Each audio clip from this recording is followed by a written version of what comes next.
Mobile కూడా record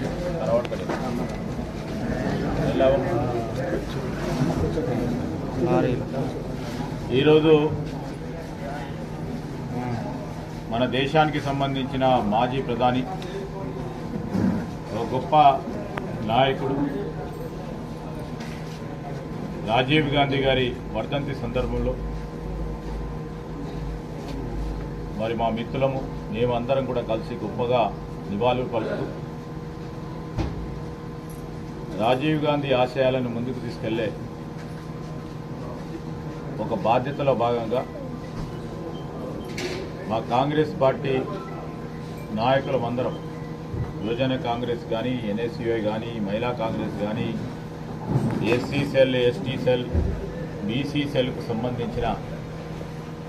అంతా కూడా కలుసుకొని రాబోయే కొత్త తరాలకు సంబంధించిన వారి సందేశాన్ని ప్రపంచ దేశాల్లోనే మన దేశం 21వ దశాబ్దంలో అగ్రగామి దేశంగా ఉండాలని ఆ రోజు వారు తలంపు చేసి ఆలోచనలు చేసి మొదటగా వారు ప్రతి ఇంటికి టెలిఫోన్ సౌకర్యం కల్పించే కార్యక్రమం చేయాలని విధానపరమైన నిర్ణయాలు దేశ స్థాయిలో తీసుకొని కొత్త శకానికి సంబంధించి కంప్యూటర్ శకం రాకపోతా ఉంది, దీన్ని ఇప్పటి నుంచే మొదలు పెట్టుకోవాలని కంప్యూటర్ యుగాన్ని వారు గుర్తించి 1989 సంవత్సరంలోనే పెద్ద ఎత్తున దీన్ని ముందుకు తీసుకెళ్లే ఒక కార్యాచరణ తీసుకోవడం జరిగింది. దానివల్ల ఈరోజు దేశ స్థాయిలో అనేక మంది సాంకేతికపరమైన పరిజ్ఞానాన్ని పొంది వందలాది ఐటీ కంపెనీస్కి సంబంధించిన వ్యవస్థను నెలకొల్పి ముందుకు నడిపించిన